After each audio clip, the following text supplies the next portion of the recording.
बिस्मिल्लाहिर्रहमानिर्रहीम। अस्सलाम वालेकुम। आज आपके लिए एक बादशाह और कुम्हार का किस्सा लेकर हाजिर हूँ। एक दफा एक मुल्क का बादशाह बीमार हो गया। जब बादशाह ने देखा कि उसके बचने की कोई उम्मीद नहीं, तो उसने अपने मुल्क की रियाया में ऐलान करवा दिया कि वो अपनी बादशाहत उसके नाम कर देगा, जो उसके मरने के बाद उसकी जगह एक रात कब्र में गुजारेगा। सब लोग बहुत खौफजदा हुए और कोई भी ये काम करने को तैयार न था। इसी दौरान एक कुम्हार, जिसने सारी जिंदगी कुछ जमा न किया था, उसके पास सिवाय एक गधे के कुछ न था। उसने सोचा कि अगर वो ऐसा कर ले तो वो बादशाह बन सकता है, और हिसाब किताब में क्या जवाब देना पड़ेगा। उसके पास था ही क्या, एक गधा और बस। सो उसने ऐलान कर दिया कि वो एक रात बादशाह की जगह कब्र में गुजारेगा। बादशाह के मरने के बाद लोगों ने बादशाह की कब्र तैयार की और वादे के मुताबिक कुम्हार खुशी खुशी उसमें जाकर लेट गया और लोगों ने कब्र को बंद कर दिया। कुछ वक्त गुजरने के बाद फरिश्ते आए और उसको कहा कि उठो और अपना हिसाब दो।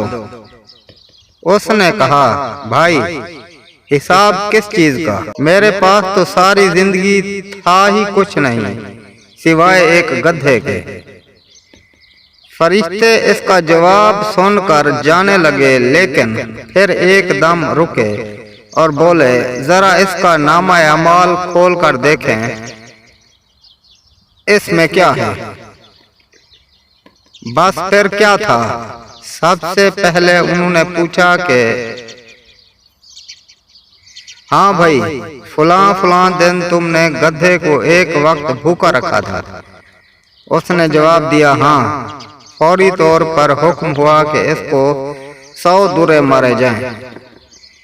उसकी खूब धुनाई शुरू हो गई। उसके बाद फिर फरिश्तों ने सवाल किया, अच्छा ये बताओ, फलां दिन तुमने ज्यादा वजन लाद कर इसको मारा था। उसने कहा, हाँ। फिर हुक्म हुआ कि इसको 200 दुरे मारे जाएं।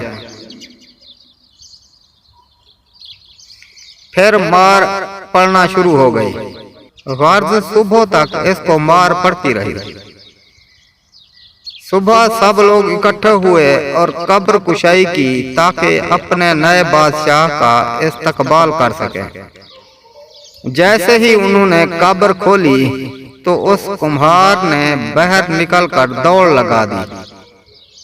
लोगों ने पूछा, बादशाह सलामत, किधर जा रहे हैं?